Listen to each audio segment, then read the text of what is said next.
Audio Jungle.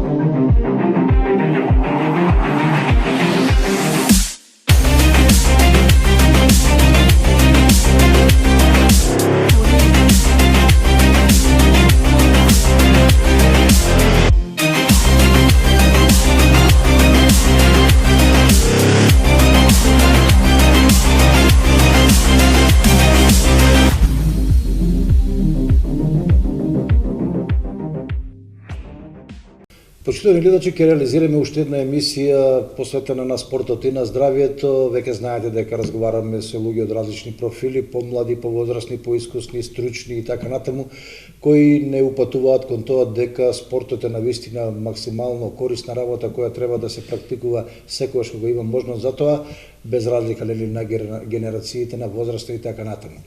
Во оваа емисија имаме разговор со човек кој од стручен аспект ќе ни каже колку е битен спортот за здравието и на младите и на повозрасните, и се разбира човек кој ни своите спортски искуства ќе ја долови она спортска димензија на животот која верувам за секој од вас е многу значајна. Гостин во студиото на телевизија Кочани е Александар Андонов. Ти посакувам добре дојде во нашето студио. Ви благодарам на поканата. Ова е напрекасен проект кој што го работите, ги следам сите ваши емисии. Повеќето од колегите дискутираме за нив, разговараме за тоа кој бил гостин, која е темата, што се разговарало. Мислам дека ова е корисен проект кој ќе има повеќе сезони и дека ќе биде успешен и ќе ни помогне на нас и на нашето општество да разбере колку е битно здравието и спортот за општеството. Така, уште на почетокот на вашата професија работите со млади категории. Какви се впечатоците, какво е чувството да се работи со нив и колку тоа е битно за да може да се воспостави тој контакт, да разберат децата колку е важна физичката активност за нив? Па пред се да се работи со млади категории е една голема привилегија, но и голема одговорност. Затоа што тие се многу осетливи групи на дечиња кои што ве гледаат вас како нивни идол и знаете кога ќе поминете еве го наставникот, еве го тренерот по фудбал, еве тие гледаат примери од вас како вие тоа го работите, на кој начин го работите и колку се вложувате во тоа. Ако вие се дадете 100% во тоа, ако вие објасните дека тоа е за нивно добро, дека може да напредуваат, дека со тоа добиваат и други бенефити, не само дека може да бидат спортисти, да напоменеме дека се добива хигиена, спортска хигиена, се социализираат, се дружат со разни дечиња од разни градови, нови пријателства, се учат на ред и дисциплина, значи знаат дека денес сум во 6 на тренинг, што треба да понесам со мојата торбичка, дека треба таму да бидам одговорен, дека утре имам утакмица, морам да станам во 6, да доручкувам, да јадам, да се спремам, значи сето тоа се ствараат некои навики кои што понатаму ни требаат во животот, некоја одговорност и некој карактер, здрав карактер на личност, се разбира со подобрено здравје и со бенефитите кои што ги носи спортот самиот за себе. Така. И верувам дека тука младите ја наоѓаат мотивацијата да се посветат на спортот, посебно колку сега општеството пружа прилика да се развива тој спортски дух преку образованието каде што сте и вие.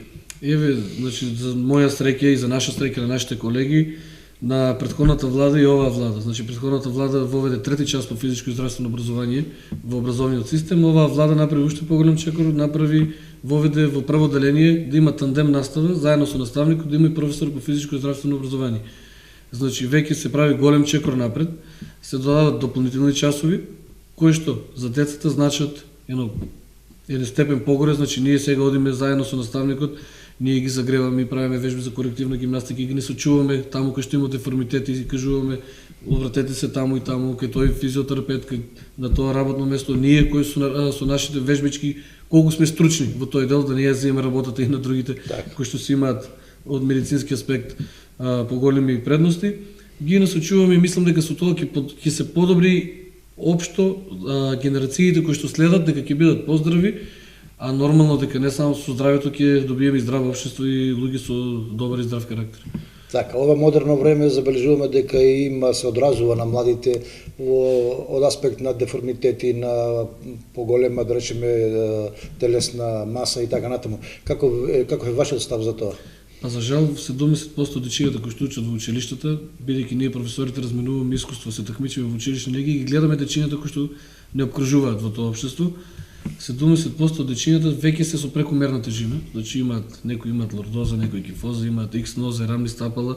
Ние сме тука тоа само да го видиме и да го насочиме на правото место кај што треба да се одборат и што треба да работат. Ние имаме наша програма која што ја работиме за тоа, но тоа е многу мал дел за разлика од она внимание кој што треба да се посвети на дечињата за да се отстрани тоа. За жал, ако не се преземе мерка уште во најраната возраст на самото дете во неговиот раст и развој, веќе во подоцнешните, односно во повозрастните години, кога ќе дојде, значи може да се само ублажи таа некој деформитет кој што го има со 10 до 15%, но сето тоа ќе влие врз самиот човек. Значи тој оди на работа, мора да врши физичка активност, која што ќе му биде отежната поради самиот деформитет кој што го добил за време на млади години, кога никој не го насочил таму кој што треба и тоа да се регулира. Од друга страна, мислам дека ние како професори по физичко здравство, како тренери во одредени клубови со млади категории мораме да бидеме факторот, односно треба да бидеме она црвената сијаличка кој се упали, ние да бидеме тој аларм, да ги насочиме родителите, да ми кажеме на дечињата, да ги помогнеме таму кој што сме стручни и мислам дека самото тоа ние ќе допринесеме за нивниот правилен развој на дечињата и на самите млади категории. Во овој современ начин на живење родителите имаат се помалку време за своите дечиња, што е, би рекол, катастрофално, бидејќи цела една популација, цела една држава има соодветни последици од тоа. Како да се надомести тој минус? Еве јас сега ќе ви кажам моје гледиште како ги гледам тие работи. Јас мислам дека родителите, односно нашето општество, веќе ние сме општество со модерни роботи. Значи ние сме заробени во работа и мораме да работиме за да екзистираме. Да.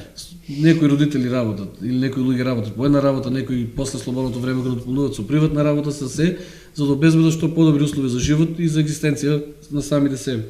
Но сето тоа носи негативни последици кон нашите најмилионоста кои дечињата. Ние немаме доволно време да се посветиме на децата, немаме доволно време да разговараме со нив, за нивните проблеми, за нивните добри работи, за нивната радост, за нивната тага. И сето тоа време пробаме да го купиме со пари, со средства, со некои работи кои што мислиме дека ќе го надокнадиме времето кој што е изгубено, а не е надокнадено времето кој што е изгубено. Значи, еве ќе кажам сега, родителите некои возат, не знам, камиони, некои работат втори, трети смени и сега тоа дете дома само или ќе биде на улица или ќе биде пред компјутер или на телефон цело време, нема кој да го насочи дека тоа не е добро, не е тоа здраво, дека овој 21 век модерен ни нанесува штетни последици со самата технологија или со самото тоа време што ние го немаме да го посветиме на нив и овде се ствара проблем.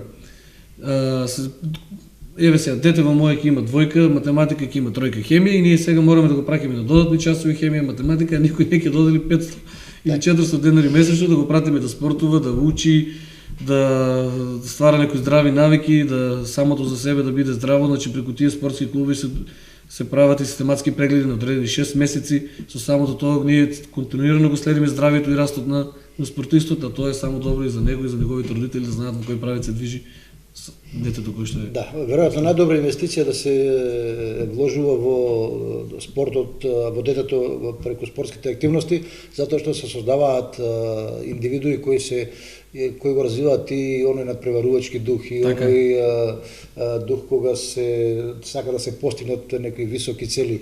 И сигурно тука е вашата улога огромна низ искуствата и во училиштето, меѓутоа и во спортските клубови каде што имате работено, веројатно тоа го чувствувате и правите разлика меѓу децата кои се социализирани преку спорт, преку дружење, преку активности и оние кои се, би рекол, другуват само со твојот телефон или со родителите, кога имаат време. Видите, значи секој дете кој што учествува во било кој спорт. Да. Не е доставува дали фудбал, кошарка, ракомет, карате, джудо, аикидо, значи ги имаме сите услови моментално во Кочево, тие клубови кои што за наша среќа тоа е добро, значи нашето дете може да одбере во која дисциплина сака да се такмичи, да се напреварува и да се усовршува.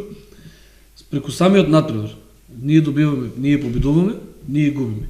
Начинот на кој ќе победиме и начинот на кој ќе губиме е исто како и во животот. Некогаш во животот ќе бидеме многу успешни, ќе бидеме многу добри, некогаш ќе паднеме и ќе треба сето тоа да се носиме. Ние преку спортот, преку играта и докажуваме на децата дека ако паднеме мораме да се вратиме уште посилни, дека мораме да бидеме уште поупорни, можеме уште повеќе да тренираме, односно да работиме во животот како што ни оди редословот од најмали кон најголеми, за да бидеме успешни.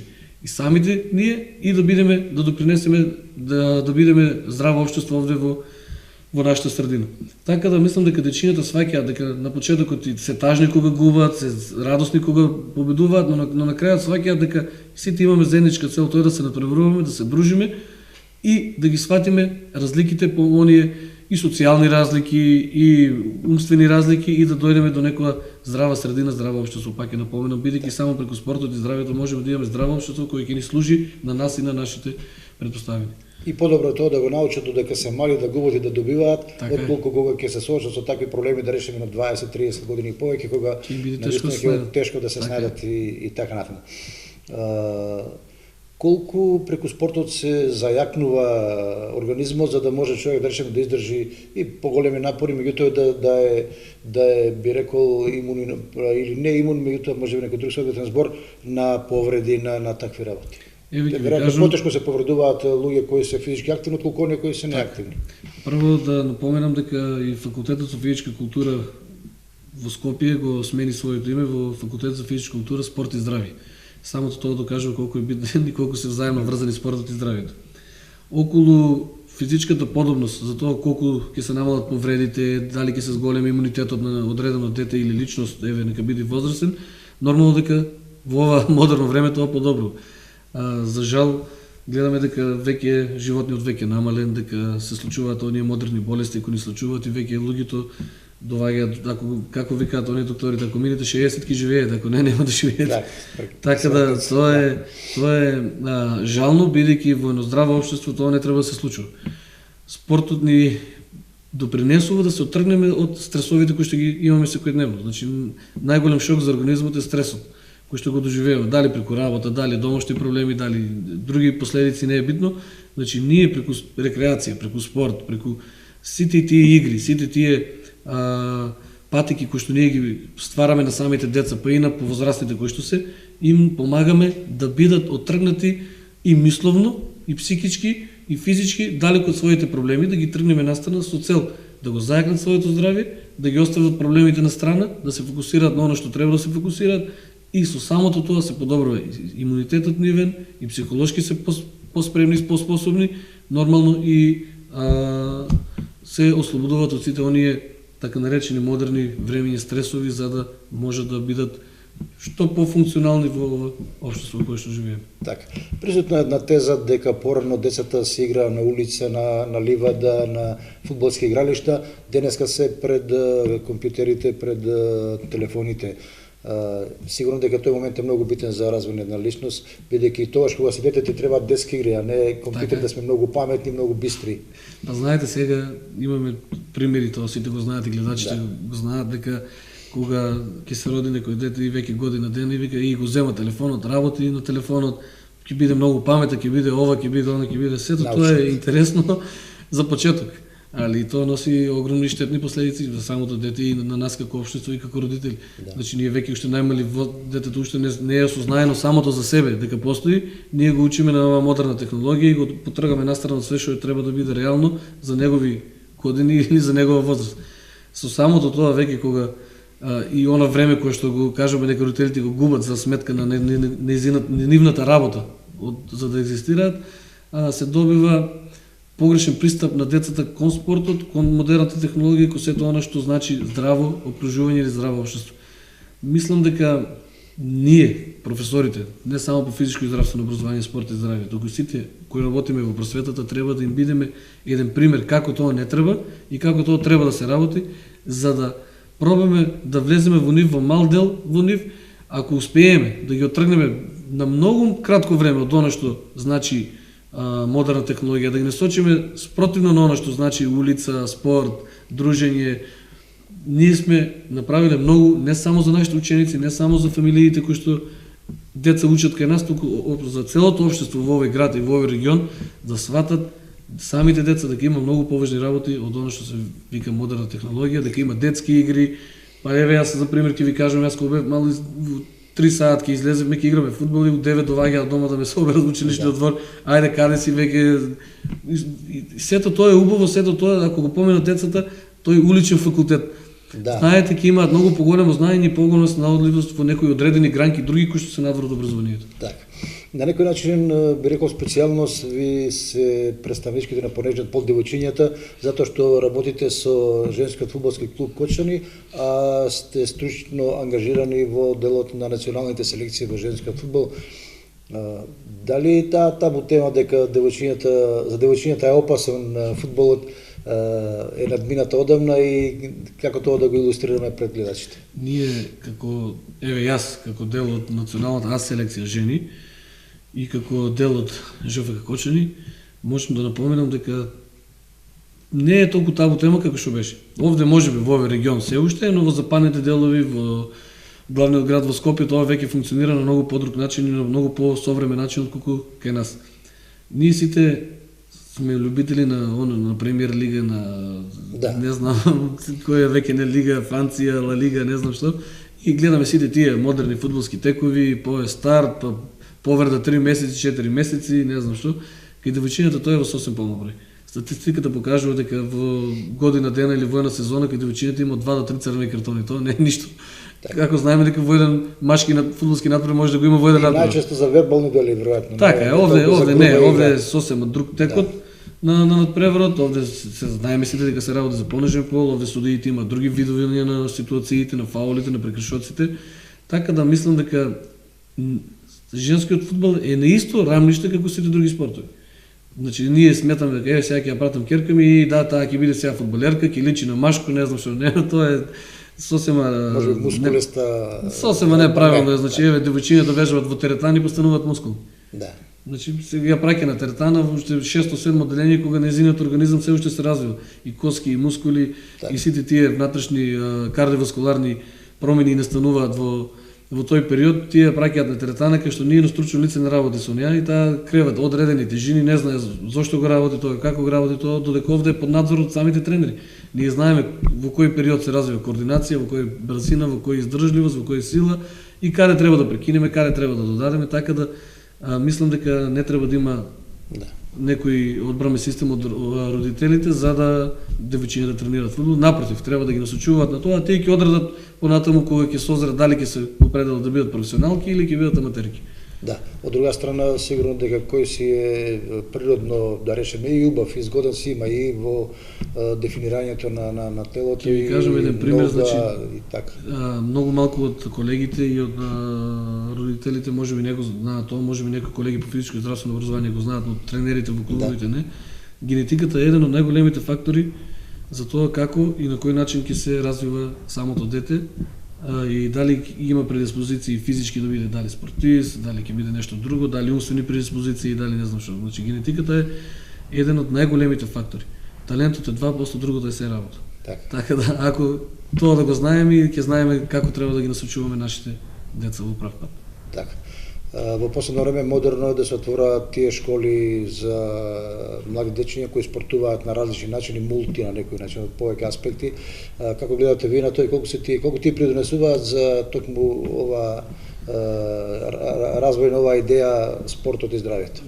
Пред се, јас го знам клубот кој што е Торпедо, овде кај нас дека е мултиактивен клуб, кој што фаќа области, кој што работи на повеќе области.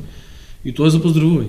Значи, ние треба да бидеме среќни што имаме таков клуб и што се работи со таа врста на дечиња, мислам дека немаат старосна граница на дечиња, дека работат разни игри. Таму ги групираат веројатно. Да, така е, тоа е добро, тоа е за пофалба, но треба да се напомене дека во секој спортски клуб се допринесува за оние вежбички од колективна гимнастика. Значи, со самото загревање, ние ги работиме вежбите за обликување. Со самото истегање доаѓа до оние вежби за колективна гимнастика. Со самото движни, еве во гимнастиката, со колот напред, со колот назад, со не знам, разношка. Значи тоа се вклучуваат разни мускулни групи кои што потпомагаат за да се изведе таа вежба. Со самото тоа, тие мускулни групи се развиваат. Сега во недрени спортови некаде повеќе се долни екстремитети, во некои спортови се горните екстремитети, како што е фудбал, нели, оди повеќе на нозе, кошарка е раменски појас и раце. Мултиактивните спортисти исто така во овој клуб што се сигурно се одредуваат. Некои тренираат фудбал, некои раковет, некои кошарка, некои имаат оние вежбички за колективна гимнастика. Сите клубови кои што работат се корисни за развојот, правилниот развој на дечињата, но се разбира дека и тој клуб и се разбира дека ако има уште некој клуб кој што сака специјално да се бави со колективна гимнастика, ќе биде уште подобро за нашите деца да го работат стручно тоа стручни лица и тогаш мислам дека веќе ние и родителите ќе немаат право да викаат дека нема кај да го пратам моето дете за да се развива правилно, ми треба ова, ми треба она. И зашто часот по физичко е премал за ние да обрнеме внимание посебно на секој дете поединечно, за да можеме да го склониме некои работи. Ние сме овде, како што кажав, да го запалиме алармот, да одрадиме одредени сегменти каде има настанато деформитет, а потоа стручите лица да се го преземат и да работат тоа. Така, да се вратиме пак малку на ЖФК Кочани и ова пред се од аспект затоа што деновиве донеса добар резултат од Битола со 10 фудбалерки, што е навистина добро за Кочани. Кочани кој некош беше центар на женскиот фудбал. Какви се перспективите кои вие ги гледате во тој правец?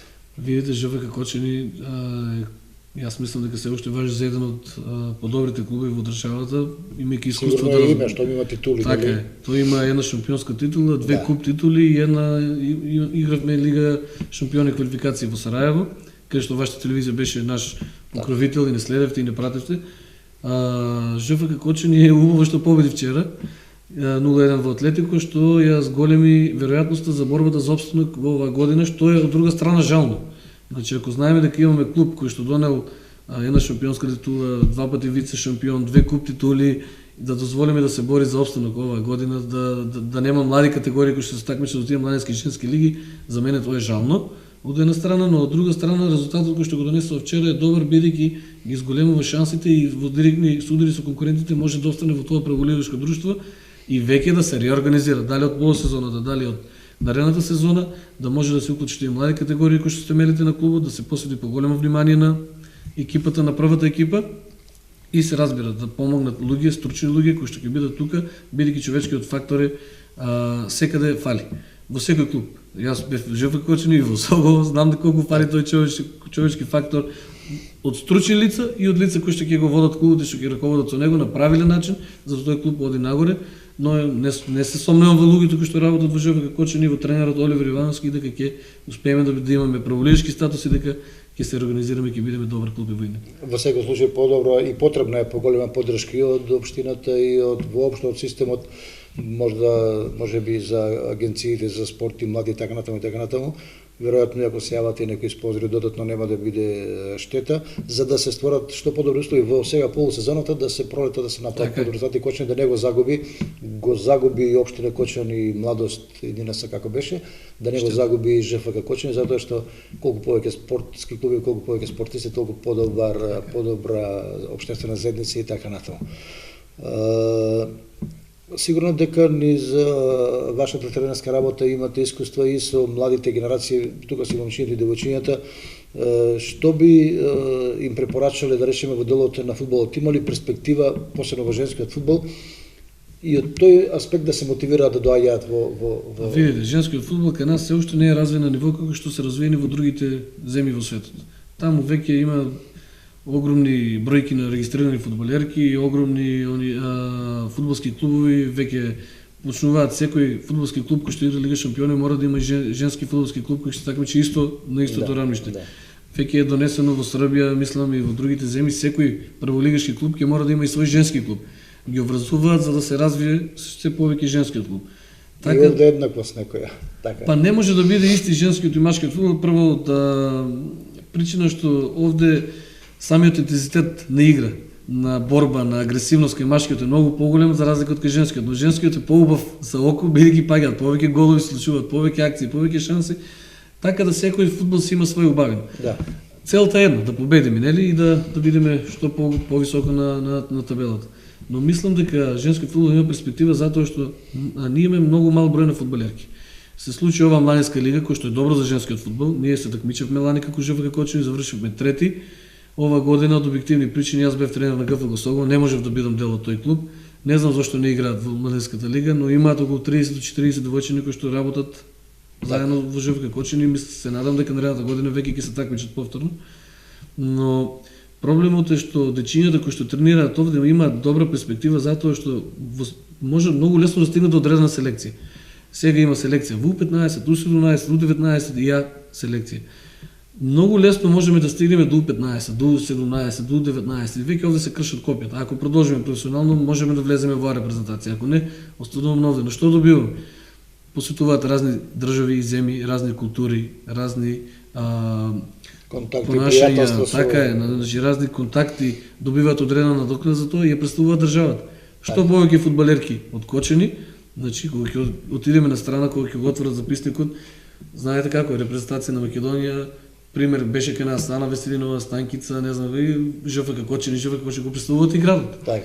Тоа е една чест, една привилегија која што треба да знаеме дека можеме да добиеме труд нормално, со многу малку труд, за разлика од машката селекција, а да влеземе во одредена селекција и да добиеме бенефити за самите нас, а со тој да го представуваме градот во најдобро светло, нормално и државата. Да.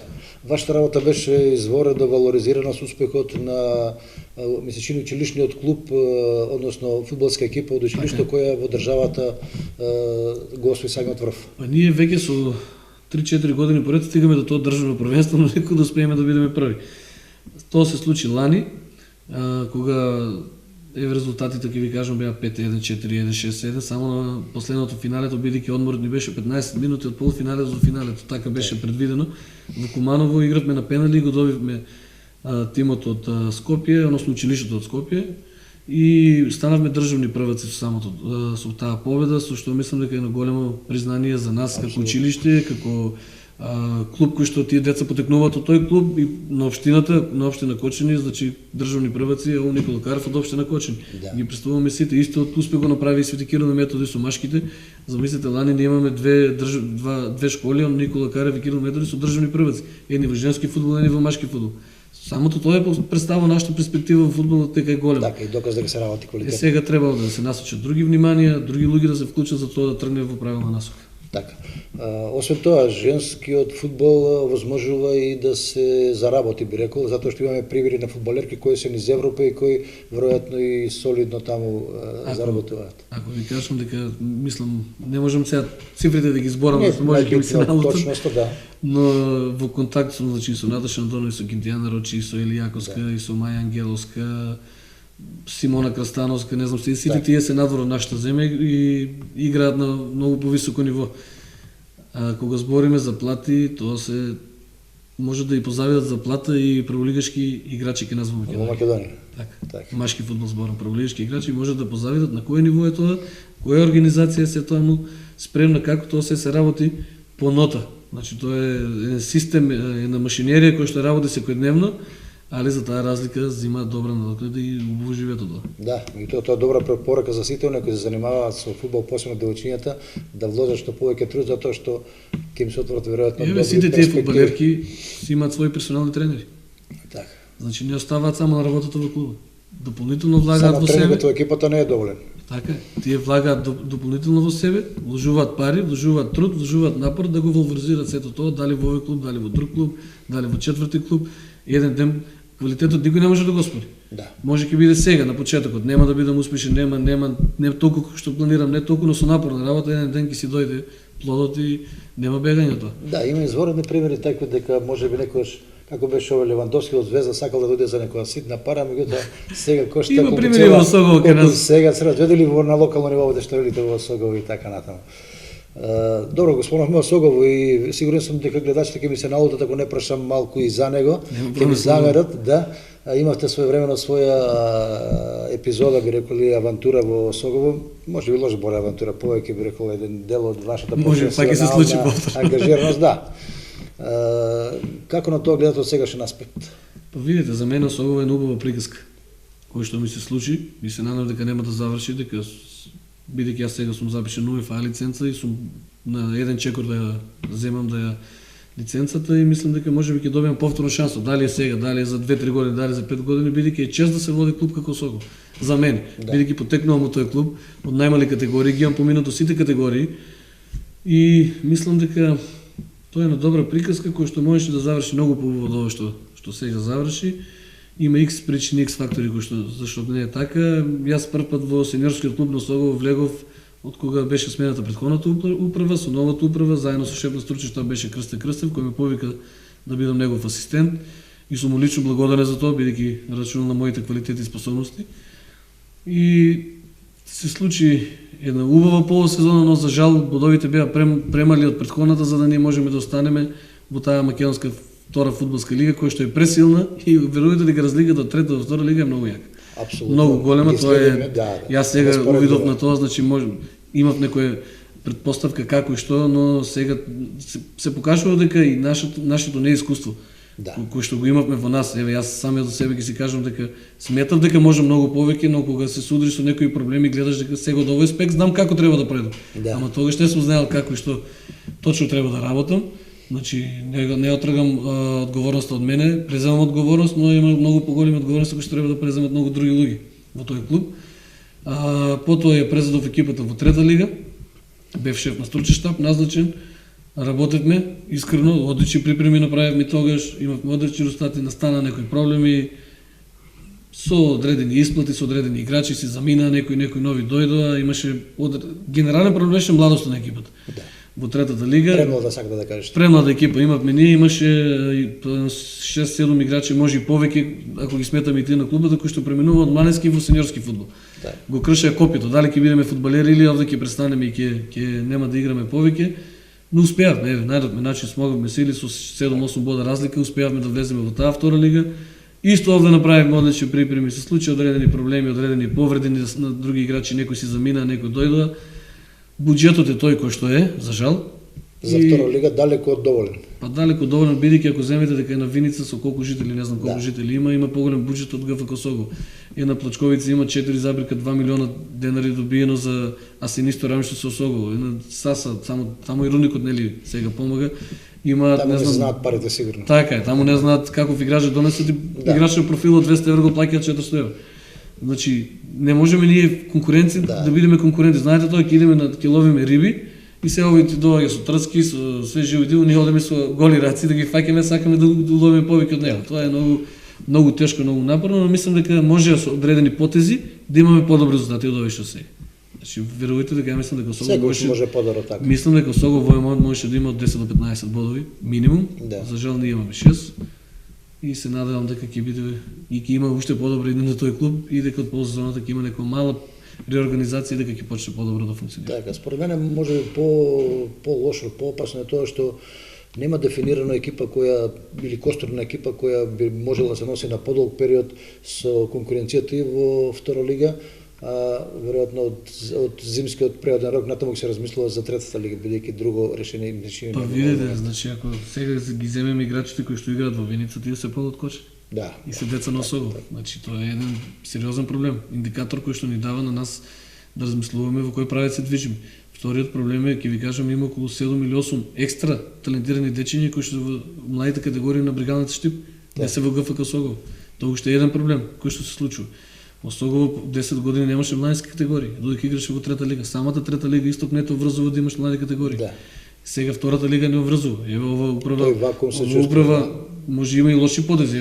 Не сакам да коментирам тоа во некоја посебна емисија секој може да се разговара. Добри и лоши, така е, но добар потек е самото тоа што ги организираше младите категории, веќе тие се такмичат, имаат некој солиден, можеби се четврти, пети на табелата со екипи како Тиквија, Шкитго, Брегалница, Кожув, не знам и сето тоа е за пофалба. Так.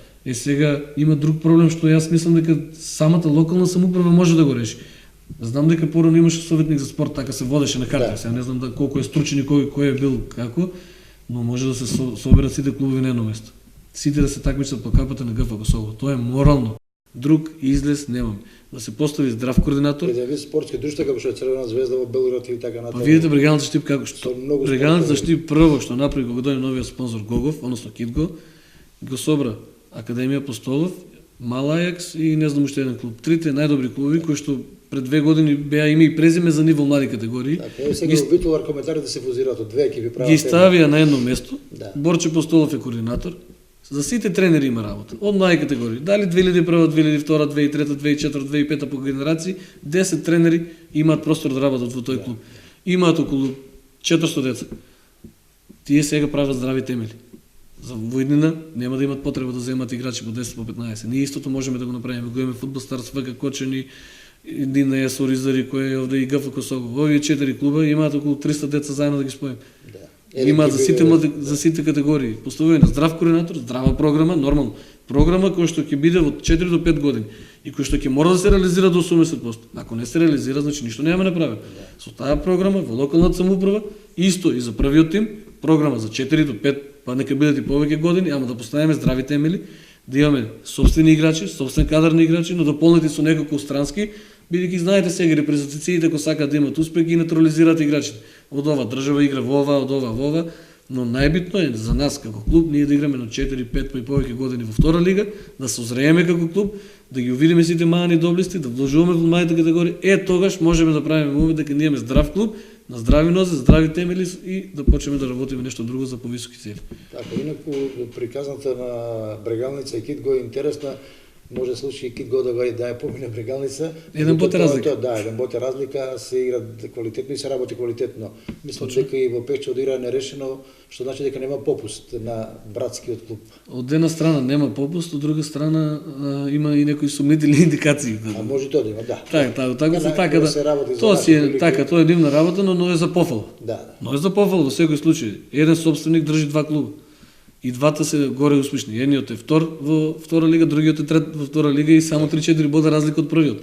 Што покажува дека и кај нас имаме бизнисмени. Некој што особо го имаше Торпедо како база за фудбалери. Така е, Стришани не знам како би било и не знам кој се. Стришани па имавме многу силна општинска лига, така да секој гледам дека почна да функционира општинска лига, што е за пофалба, исто тоа е добро, значи ова се Кочани се погрижила за тоа што фалело, нешто да се подобри, да се направи нешто. Почеток е тешко ќе биде нормално и на луѓето кои што ја водат лигата и кои што е организирано, но јас мислам дека од таму ќе можеме да земеме да црпеме млади играчи кои што ќе ни треба, дали во трета лига, дали ги прераснат во поголеми играчи, но тие се базите. Знаеме дека повеќето играчи кај нас се од околината, не се од градот. Така да мораме и на тоа да мислиме и тоа е за пофал, јавно го пофалам тој проект. Така. Ќе го заокружуваме тука некаде разговорот. Кои се вашите препораки како и младите и нивните родители да се измотивираат да тргнат по тие спортски патеки и дали спортот може да го упразнуваат и додека се за викенд дома и така натаму, не само на училиште на час по физичко и не само во работата со овие школи спортски. Најдобро поминато време на родителите со детето, со самото дете, односно фамилијата кога ќе биде на окуп. Сите се најсрекни тогаш. Тогаш сме сите најсрекни. Да. Сите знаеме како функционира тоа. Замислите родителите кога ги земат своите деца, своите несакани и место со кола ќе направат една прошетка еве до Брана Граче. Да. Или до некој одредено место.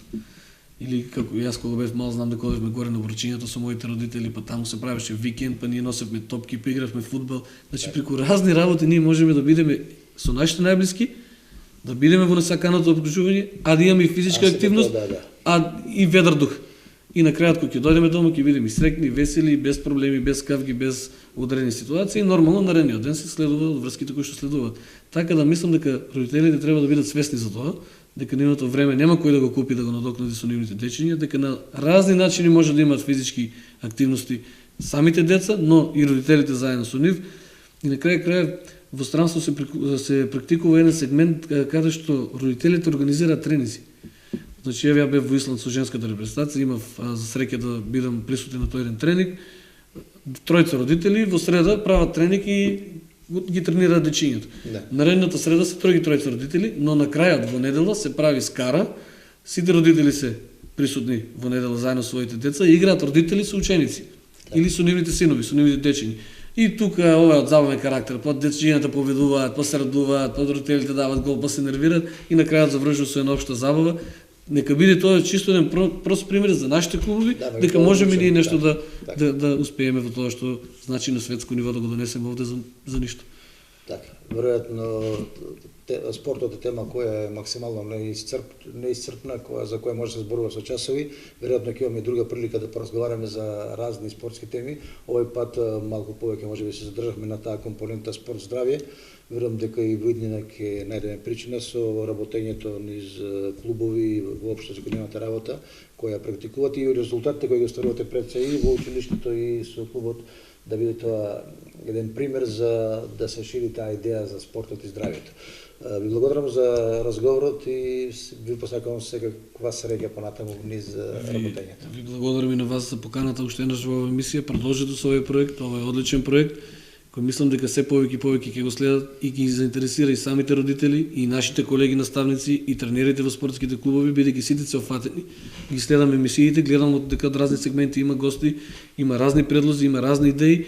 Од сите тие идеи може да се направи на склоп на една општествена заедничка цел, која што ние, кои што сме во институциите на тие раководни места, можеме да ја избуткаме, да ја истераме и со сето тоа да направиме нашите деца и нашите најмали да бидат што поздрави, да имаме што поздраво општество и нормално да помогнеме на родителите во тој процес да осознаат за здравјето и за спортот, бидејќи тие се во една заемна сврзана врска. Уште еднаш ви благодарам на поканата, продолжите со проектот и имате поддршката.